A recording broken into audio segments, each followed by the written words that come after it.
यह Bible in one year का हिंदी प्रकरण है। 239वां दिन, परमेश्वर के द्वारा अभिषिक्त।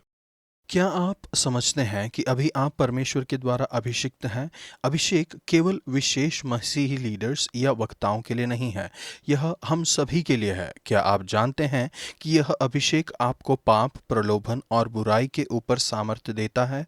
क्या आप जानते हैं कि यह अभिषेक आपको प्रार्थना और आराधना में परमेश्वर के पास ले जाता है?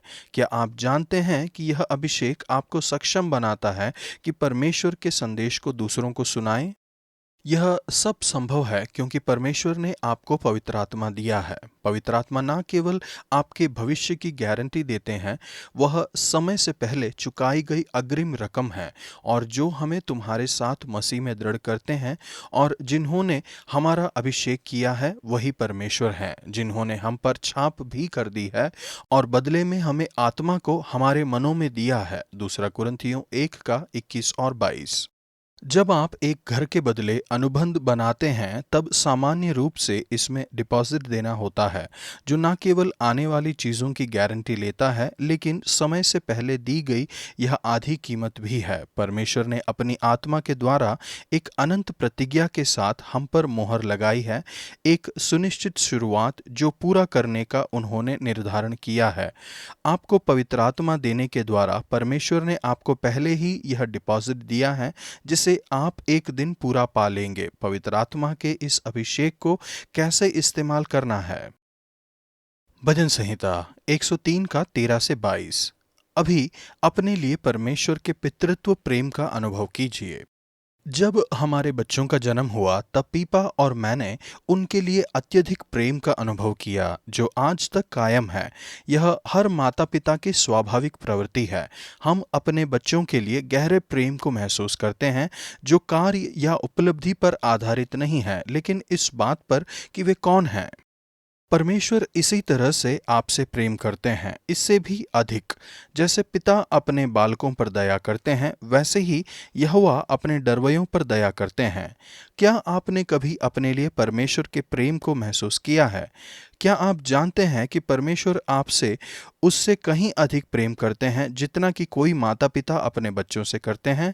क्या आपने अनुभव किया है कि यह प्रेम पवित्र आत्मा के द्वारा आपके हृदय में उंडेला गया है? परमेश्वर चाहते हैं कि अभी आप इस पितृत्व प्रेम का अनुभव करें और जानें कि यह सर्वदा बना रहेगा। लगता है दाऊद को इस तथ्य की झलक मिल गई थी कि यह केवल इस जीवन के लिए नहीं है, परंतु यहोवा की करुणा उसके डरवैयों पर युगायुग और उनकी सत्यनिष्ठा उनके नाती पोतों पर बहुतायत से प्रकट होती है, अर्थात उन पर जो उनकी वाचा का पालन करते और उनके उपदेशों को स्मरण करके उन पर चलते हैं।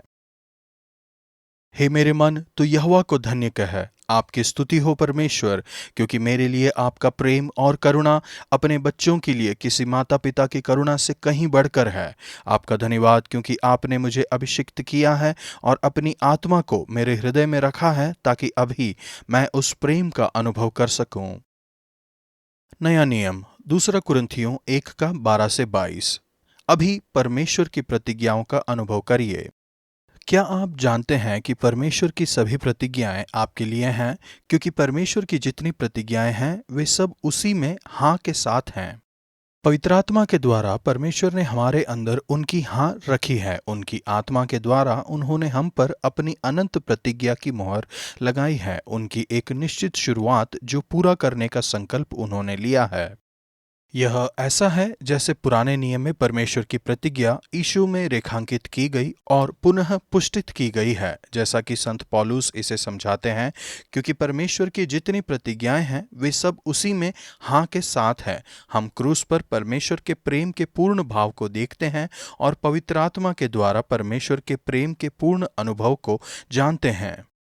जो पुराने नियम में छिपा है वह नए नियम में प्रकट है। मसीह में आप सर्वदा के लिए परमेश्वर के अनंत प्रेम का आनंद लेंगे, जैसा कि संत पौलुस इसे बताते हैं। और जो हमें तुम्हारे साथ मसीह में दृढ़ करते हैं और जिन्होंने हमारा अभिषेक किया वही परमेश्वर हैं, जिन्होंने हम पर छाप भी कर दी है और बयाने में आत्मा को हमारे मनों में दिया।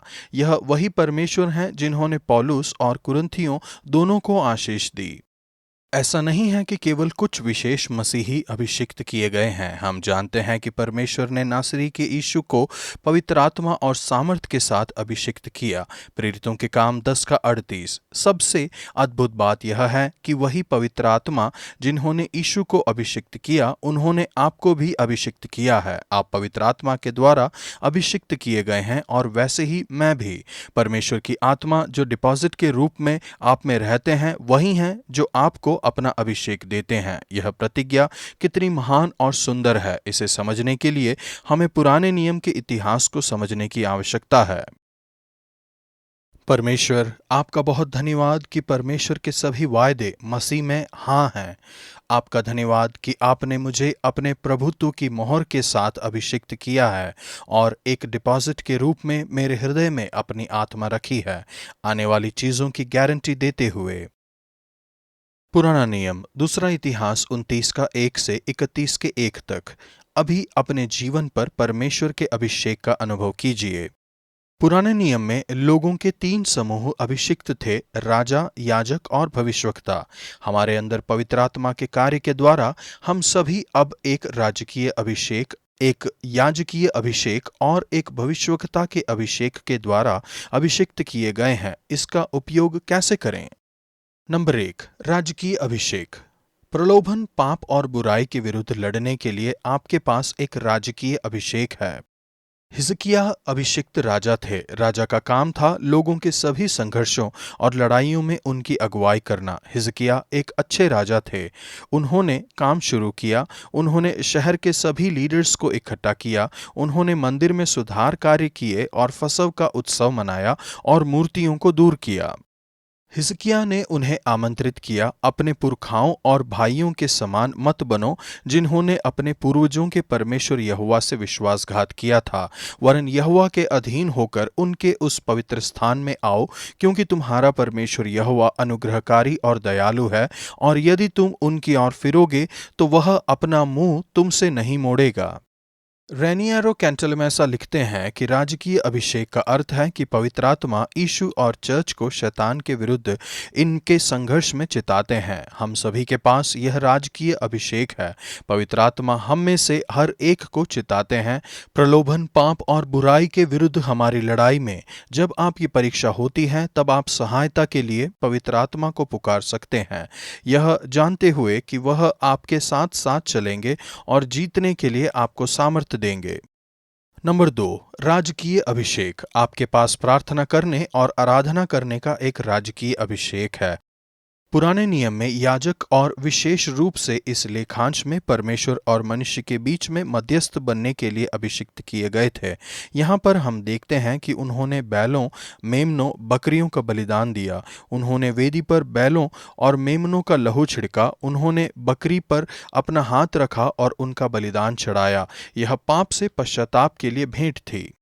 जितने लेवीय यहोवा का भजन बुद्धिमानी के साथ करते थे, उनको हिजकिय्याह ने शांति के वचन कहे। इस प्रकार वे मेलबलि चढ़ाकर और अपने पूर्वजों के परमेश्वर यहोवा के सन्मुख पाप का अंगीकार करते रहे और उस नियत पर्व के 7 दिन तक खाते रहे। यीशु ने इस राजकीय अभिषेक को पूरा किया, परमेश्वर के मेमने के रूप में मरने के द्वारा, जिनका लहू हमारे पापों को हटाने के लिए बहाया गया था। यह पाप के लिए एक अद्वितीय और अंतिम बलिदान था। एक और तरीके से राजकीय अभिषेक हम पर, चर्च पर आता है। हम यीशु की याजकीय अभिषेक के सहभागी हैं। तुम एक राजसी याजक हो। पहला पतरस 2 का 9। आत्मा यीशु और चर्च को प्रार्थना करने के लिए चिताती है। आपकी प्रार्थनाओं में आपके पास एक याजकीय सेवकाई है, परमेश्वर के सन्मुख एक मध्यस्थ के रूप में। नंबर 3, भविष्यवक्ता का अभिषेक। यीशु के विषय में अच्छे समाचार को बताने के लिए आपके पास एक भविष्यवक्ता का अभिषेक है। इतिहासकार भविष्यवक्ता नातान के बारे में बताते हैं और कहते हैं यह परमेश्वर की आज्ञा थी जो उनके भविष्यवक्ता लेकर गए। पुराने नियम में भविष्यवक्ता परमेश्वर के वचन को सुनाने के लिए अभिषिक्त थे। बपतिस्मा लेते समय आत्मा ने यीशु को अभिषिक्त किया ताकि गरीबों को सुसमाचार सुनाएं। यह पवित्र आत्मा आपको अभिषिक्त करते हैं ताकि आज आप उनके वचन को सुनाएं। आपके पास यह भविष्यवक्ता का अभिषेक है। चर्च परमेश्वर का एजेंट है विश्व में सुसमाचार को लाने के लिए। हर बार जब आप एक मित्र को यीशु के विषय में बताते हैं, उन्हें अल्फा में बुलाते हैं, उदाहरण के लिए, या किसी तरह से उनके जीवन में कहते हैं, तब आप इस बुलाहट को पूरा करते हैं। परमेश्वर, पाप के विरुद्ध लड़ाई में आज मेरी सहायता कीजिए। मुझे परीक्षा में न पड़ने दीजिए, बल्कि मुझे बुराई से बचाइए। पाप और बुराई के विरुद्ध लड़ाई में राजकीय अभिषेक को पूरा करने में मेरी सहायता कीजिए। प्रार्थना और आराधना करने के लिए याजकीय अभिषेक में भी मेरी सहायता कीजिए। मेरी सहायता कीजिए कि दूसरों के लिए प्रार्थना करने में मैं और अधिक वफादार बनूं। हमारे याजकीय अभिषेक में मेरी सहायता कीजिए। मेरी सहायता कीजिए कि गरीबों को सुसमाचार सुनाऊं, टूटे हृदय को जोड़ूं, बंधकों को मुक्ति का समाचार दूं, जो शोक करते हैं और दुखी हैं उन्हें पवित्र आत्मा का आनंद दूं। भजन संहिता 103 का 16। जो पवन लगते ही ठहर नहीं सकता और न वह अपने स्थान में फिर मिलता है। जीवन बहुत तेजी से बीत रहा है, वैसे ही हमारी छुट्टियां जल्द ही ये बुला दी जाएंगी। लेकिन धन्यवाद हो, परमेश्वर अनंत है। पद 17। आज का वचन, और जो हमें तुम्हारे साथ मसीह में दृढ़ करता है और जिसने हमें अभिषेक किया वही परमेश्वर है, जिसने हम पर छाप भी कर दी है और बयाने में आत्मा को हमारे मनों में दिया। 2 कुरिन्थियों 1:21-22।